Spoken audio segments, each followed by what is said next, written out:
It's bedtime. Have you brushed your teeth? And combed your hair? Good.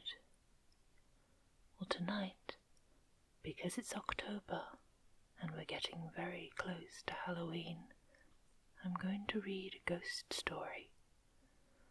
Some people might find it difficult to sleep after this, so if that's going to be you, have a look at one of my other videos. I'll drop a card above.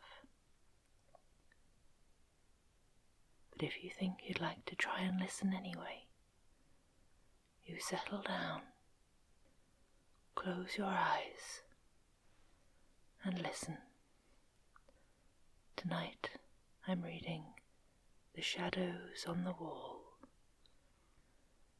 Henry had words with Edward in the study the night before Edward died, said Caroline Glynn.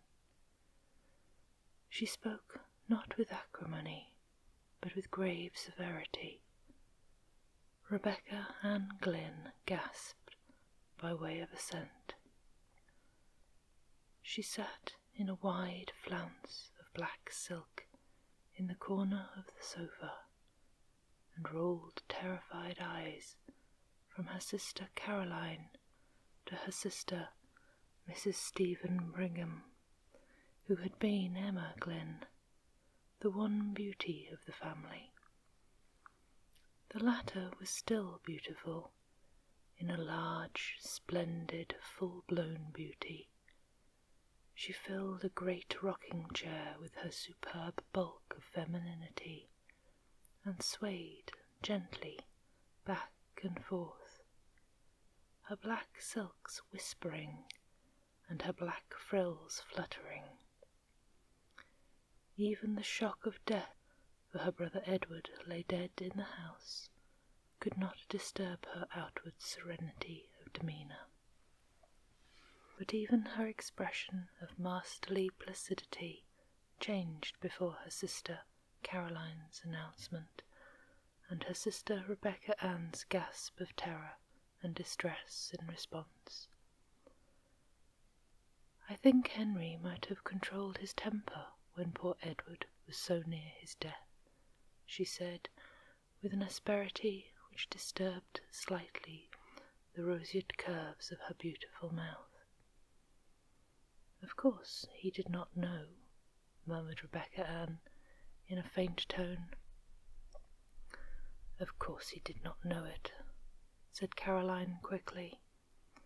She turned on her sister with a strange, sharp look of suspicion.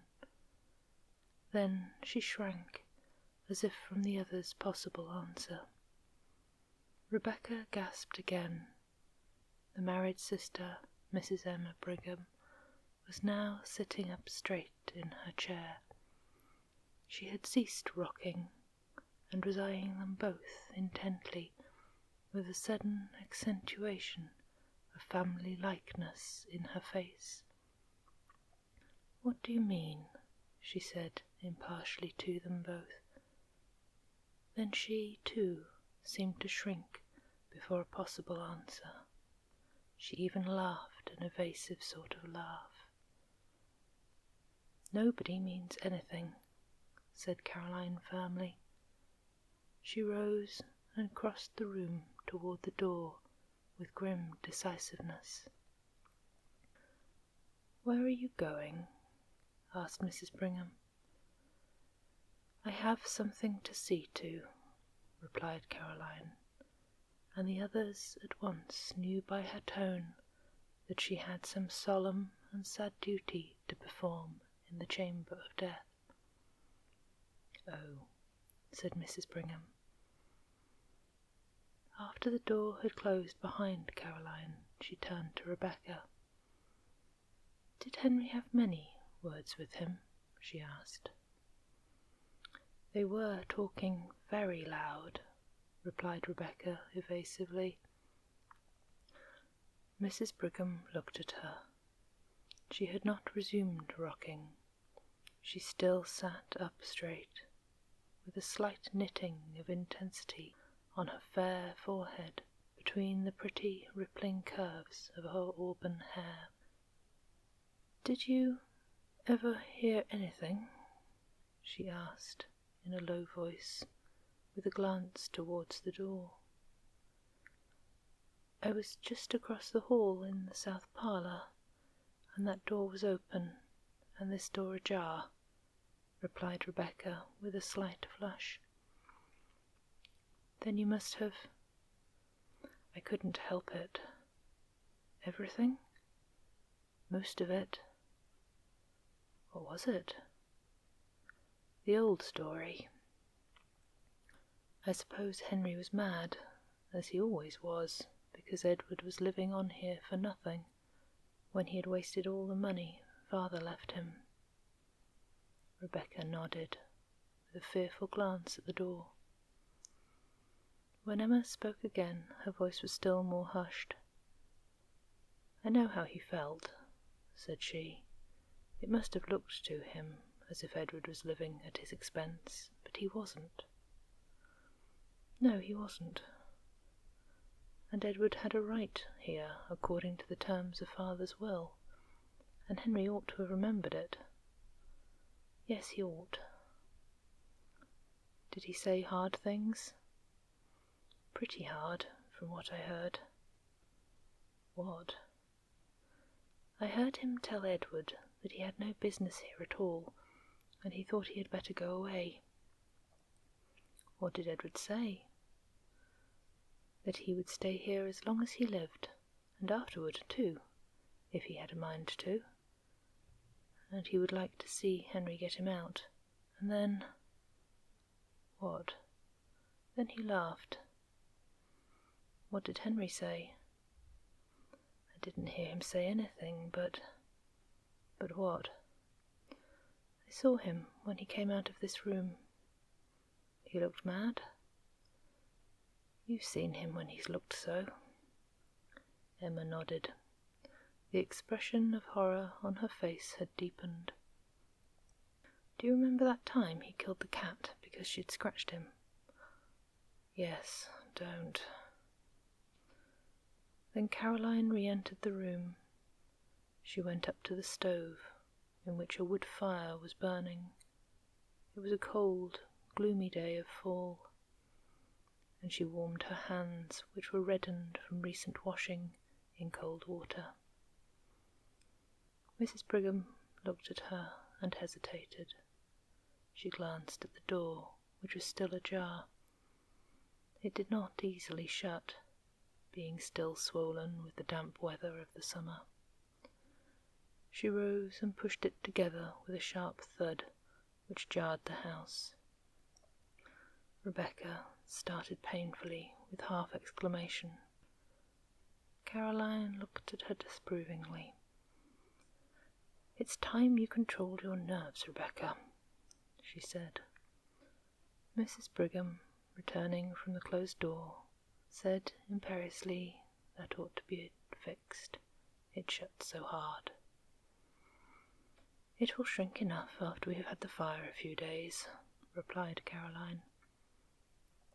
"I think Henry ought to be ashamed of himself for talking as he did to Edward," said Mrs. Brigham abruptly, but in an almost inaudible voice.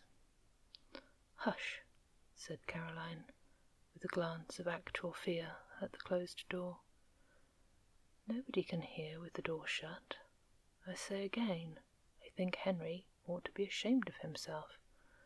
I shouldn't think he'd ever get over it, having words with poor Edward on the very night before he died. Edward was enough sight better of disposition than Henry, for all his faults. I've never heard him speak a cross word, unless he spoke cross to Henry last night.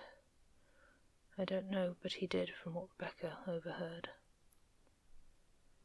"Not so much cross as sort of soft and sweet and aggravating," sniffed Rebecca. "What do you really think ailed Edward?" asked Emma, in hardly more than a whisper. She did not look at her sister. "I know you said that he had terrible pains in his stomach and had spasms, but what do you think made him have them?" Henry called it gastric trouble. You know Edward always had dyspepsia. Mrs. Brigham hesitated a moment. Was there any talk of an examination? Said she. Then Caroline turned to her fiercely. No, said she in a terrible voice. No. The three sisters' souls seemed to meet on one common ground of terrible understanding through their eyes. The old-fashioned latch of the door was heard to rattle, and a push from without made the door shake ineffectually. "It's Henry," Rebecca sighed rather than whispered. Mrs. Brigham settled herself after a noiseless rush across the floor into her rocking chair again, and was swaying back and forth with her head comfortably leaning back when the door last yielded, and Henry entered. He cast a covertly sharp, comprehensive glance at Mrs. Brigham, with her elaborate calm, at Rebecca quietly huddled in the corner of the sofa, with her handkerchief to her face, and only one uncovered reddened ear as attentive as a dog's, and at Caroline sitting with a strained composure in her armchair by the stove. She met his eyes quite firmly with a look of inscrutable fear, and defiance of the fear and of him. Henry Glynn looked more like his sister than the others. Both had the same hard delicacy of form and equanimity of feature. They confronted each other with the pitiless immovability of two statues in whose marble lineaments emotions were fixed for all eternity. Then Henry Glynn smiled, and the smile transformed his face. He looked suddenly years younger, and almost boyish recklessness appeared in his face. He flung himself into a chair with a gesture which was bewildering from its incongruity with his general appearance.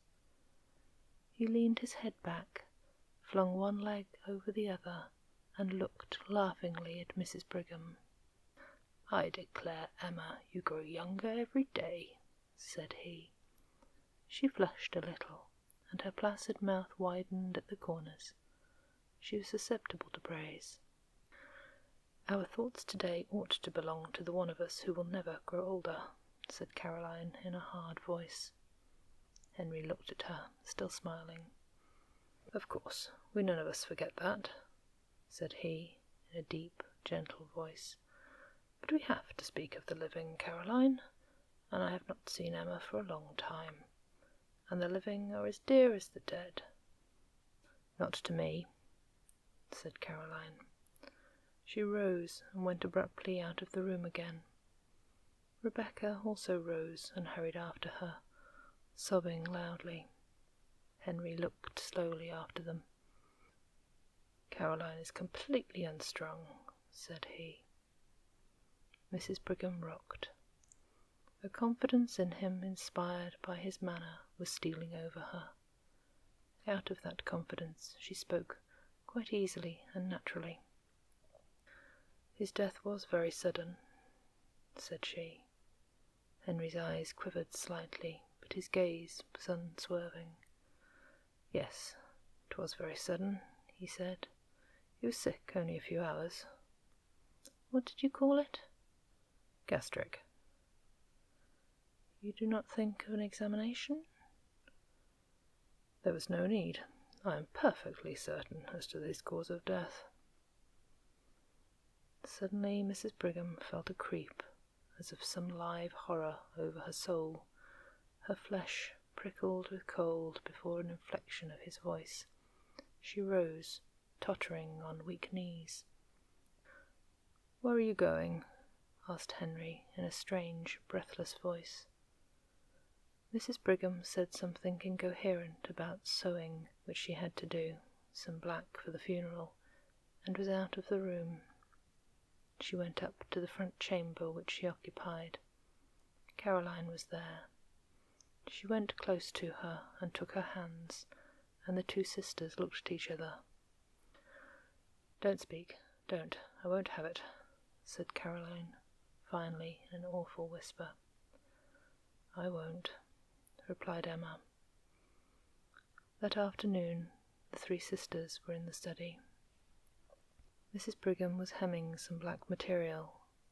At last she laid her work on her lap. "It's no use, I can't sew another stitch until we have some light," said she. Caroline, who was writing some letters at the table, turned to Rebecca, in her usual place on the sofa. "Rebecca, you had better get a lamp," she said. Rebecca started up. Even in the dusk her face showed agitation. "It doesn't seem to me that we need a lamp quite yet," she said in a piteous, pleading voice, like a child's. "Yes, we do," returned Mrs. Brigham peremptorily. "I can't see to sew another stitch." Rebecca rose and left the room. Presently she entered with a lamp. She set it on the table, an old-fashioned card table, which was placed against the opposite wall from the window. That opposite wall was taken up with 3 doors. One small space was occupied by the table. "What have you put that lamp over there for?" asked Mrs. Brigham, with more of impatience than her voice usually revealed. "Why didn't you set it in the hall and have done with it? Neither Caroline nor I can see if it is on that table." "Well, perhaps you would move," replied Rebecca hoarsely. "If I do move, we can't both sit at that table. Caroline has her paper spread all around. Why don't you set the lamp on the study table in the middle of the room? Then we can both see." Rebecca hesitated. Her face was very pale. She looked with an appeal that was fairly agonizing at her sister Caroline. "Why don't you put the lamp on this table, as she says?" asked Caroline almost fiercely. "Why do you act so, Rebecca?" Rebecca took the lamp and set it on the table in the middle of the room without another word. Then she seated herself on the sofa and placed a hand over her eyes as if to shade them, and remained so. "Does the light hurt your eyes? And is that the reason why you don't want the lamp?" asked Mrs. Brigham kindly. "I always like to sit in the dark," replied Rebecca chokingly. Then she snatched her handkerchief hastily from her pocket and began to weep. Caroline continued to write, Mrs. Brigham to sew. Suddenly Mrs. Brigham, as she sewed, glanced at the opposite wall. The glance became a steady stare. She looked intently, her work suspended in her hands. Then she looked away again and took a few more stitches. Then she looked away again, and again turned to her task. At last she laid her work on her lap and stared concentratedly. She looked from the wall round the room, taking note of the various objects. Then she turned to her sisters. "What is that?" said she. "What?" asked Caroline harshly. "That strange shadow on the wall," replied Mrs. Brigham. Rebecca sat with her face hidden. Caroline dipped her pen in the inkstand. "Why don't you turn round and look?" asked Mrs. Brigham, in a wondering and somewhat aggrieved way. "I'm in a hurry to finish this letter," replied Caroline shortly. Mrs. Brigham rose, her work slipping to the floor, and beginning to walk round the room, moving various articles of furniture, with her eyes on the shadow. Then suddenly she shrieked out, "Look at this awful shadow! What is it? Caroline, look! Look! Rebecca, look! What is it?" All Mrs. Brigham's triumphant placidity was gone. Her handsome face was livid with horror. She stood stiffly pointing at the shadow. Then, after a shuddering glance at the wall, Rebecca burst out in a wild wail. Oh, Caroline, it's there again! There it is again! Caroline Glynn, you look, said Mrs. Brigham. Look! What is that dreadful shadow? Caroline rose, turned, and stood confronting the wall. How should I know? She said. It's been there every night since he died, cried Rebecca. Every night? Yes, he died Thursday, this is Saturday, that makes 3 nights, said Caroline rigidly. She stood as if holding her calm with a vice of concentrated will. It looked like, stammered Mrs. Brigham, in a tone of intense horror.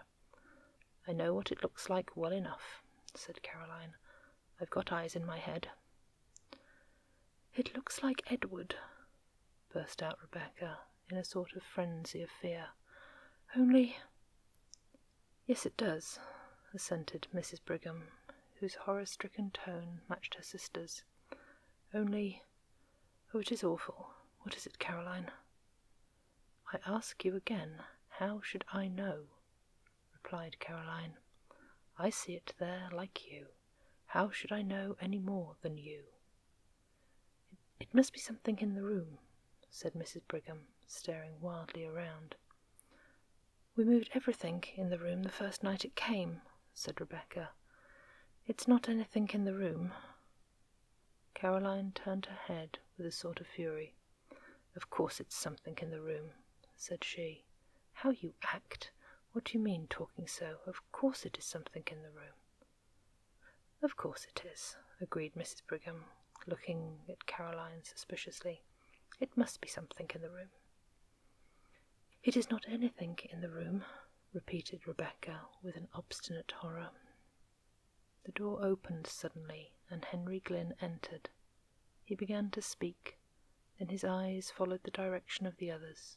He stood staring at the shadow on the wall. What is that? He demanded in a strange voice. It must be due to something in the room, Mrs. Brigham said faintly. Henry Glynn stood and stared a moment longer.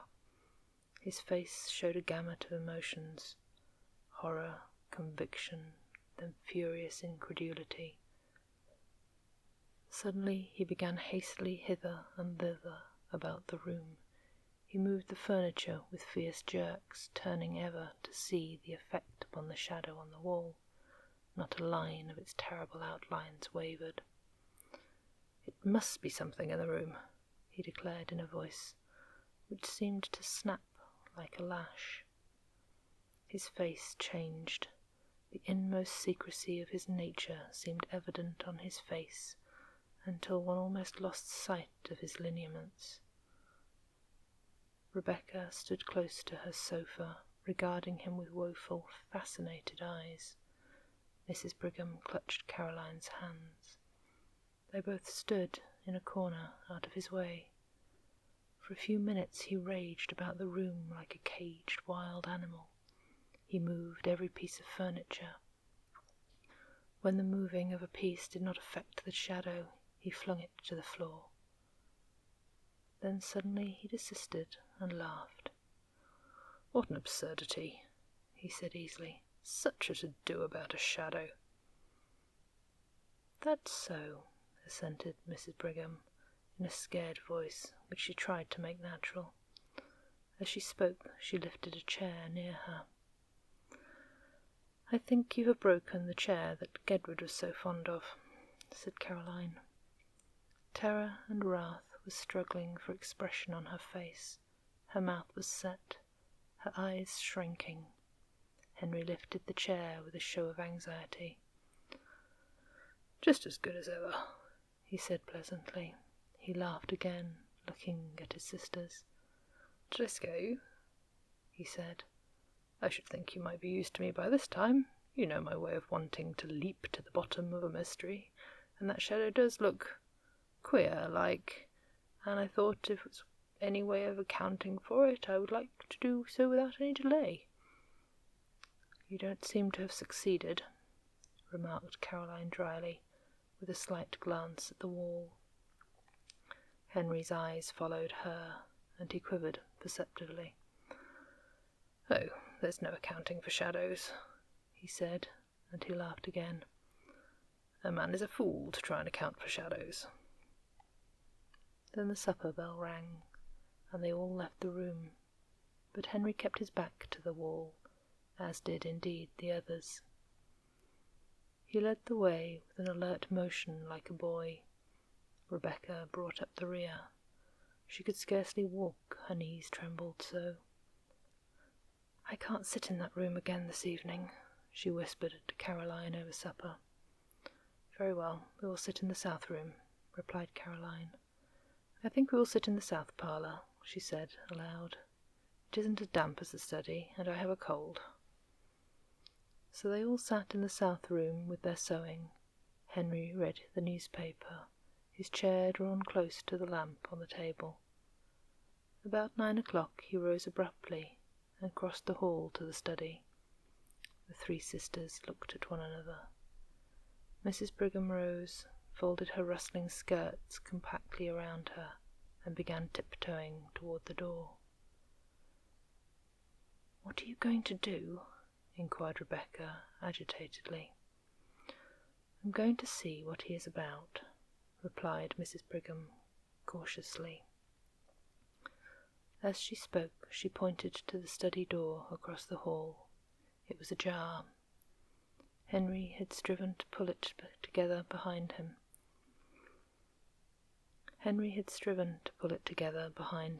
But it had somehow swollen beyond the limit with a curious speed. It was still ajar, and a streak of light showed from top to bottom. Mrs. Brigham folded her skirts so tightly that her bulk, with its swelling curves, was revealed in a black silk sheath, and she went with a slow toddle across the hall to the study door. She stood there, her eye at the crack. In the south room Rebecca stopped sewing and sat watching with dilated eyes. Caroline sewed steadily. What Mrs. Brigham, standing at the crack in the study door, saw was this: Henry Glynn, evidently reasoning that the source of the strange shadow must be between the table on which the lamp stood and the wall, was making systematic passes and thrusts with an old sword which had belonged to his father, all over and through the intervening space. Not an inch was left unpierced. He seemed to have divided the space into mathematical sections. He branded the sword with a sort of cold fury and calculation. The blade gave out flashes of light. The shadow remained unmoved. Mrs. Brigham, watching, felt herself cold with horror. Finally Henry ceased and stood with the sword in his hand and raised as if to strike, surveying the shadow on the wall threateningly. Mrs. Brigham toddled back across the hall and shut the south room door behind her before she related what she had seen. "He looked like a demon," she said again. "Have you got any of that old wine in the house, Caroline? I don't feel as I could stand much more." "Yes, there's plenty," said Caroline. "You can have some when you go to bed." "I think we had all better take some," said Mrs. Brigham. "Oh, Caroline, what don't ask, don't speak," said Caroline. "No, I'm not going to," replied Mrs. Brigham. "But—" Soon the three sisters went to their chambers, and the south parlour was deserted. Caroline called to Henry in the study to put out the light before he came upstairs. They had been gone about an hour when he came into the room bringing the lamp which had stood in the study. He set it on the table and waited a few minutes, pacing up and down. His face was terrible, his fair complexion showed livid, and his blue eyes seemed dark blanks of awful reflections. Then he took up the lamp and returned to the library. He set the lamp on the centre table, and the shadow sprang out on the wall. Again he studied the furniture and moved it about, but deliberately, with none of his former frenzy. Nothing affected the shadow. Then he returned to the south wall with the lamp again and waited. Again he returned to the study and placed the lamp on the table, and the shadow sprang out upon the wall. It was midnight before he went upstairs. Mrs. Brigham and the other sisters, who could not sleep, heard him. The next day was the funeral. That evening the family sat in the south room. Some relatives were with them. Nobody entered the study until Henry carried the lamp in there after the others had retired for the night. He saw again the shadow on the wall leap to an awful life before the light. The next morning at breakfast, Henry Glynn announced that he had to go to the city for 3 days. The sisters looked at him with surprise. He very seldom left home, and just now his practice had been neglected on account of Edward's death.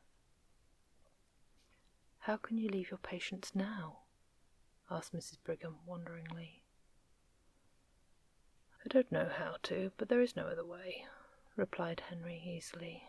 "I have had a telegram from Dr. Mitford." "Consultation?" inquired Mrs. Brigham. "I have business," replied Henry. Dr. Mitford was an old classmate of his who lived in a neighbouring city, and who occasionally called upon him in the case of a consultation. After he had gone, Mrs. Brigham said to Caroline that, after all, Henry had not said that he was going to consult with Dr. Mitford, and she thought it very strange. "Everything is very strange," said Rebecca with a shudder. "What do you mean?" inquired Caroline. "Nothing," replied Rebecca. Nobody entered the study that day, nor the next. The third day Henry was expected home, but he did not arrive, and the last train from the city had come. "I call it pretty queer work," said Mrs. Brigham. "The idea of a doctor leaving his patients at such a time as this, and the idea of a consultation lasting 3 days. There is no sense in it, and now he has not come, I do not understand, for my part." "I don't either," said Rebecca. They were all in the south parlour. There was no light in the study. The door was ajar. Presently Mrs. Brigham rose. She could not have told why. Something seemed to impel her, some will outside her own. She went out of the room, again wrapping her rustling skirts round that she might pass noiselessly, and began pushing the swollen door of the study. "She has got no lamp," said Rebecca in a shaking voice. Caroline, who was writing letters, rose again, took the only remaining lamp in the room, and followed her sister. Rebecca had risen, but she stood, trembling, not venturing to follow. The doorbell rang, but the others did not hear it. It was on the south door, on the other side of the house from the study. Rebecca, after hesitating until the bell rang the second time, went to the door. She remembered that the servant was out. Caroline and her sister Emma entered the study. Caroline set the lamp on the table. They looked at the wall. There were 2 shadows. The sisters stood, clutching each other, staring at the awful things on the wall. Then Rebecca came in, staggering, with a telegram in her hand. "Here is a telegram," she gasped. "Henry is dead." Peaceful slumbers, if you can. Happy Halloween. Sleep sweet.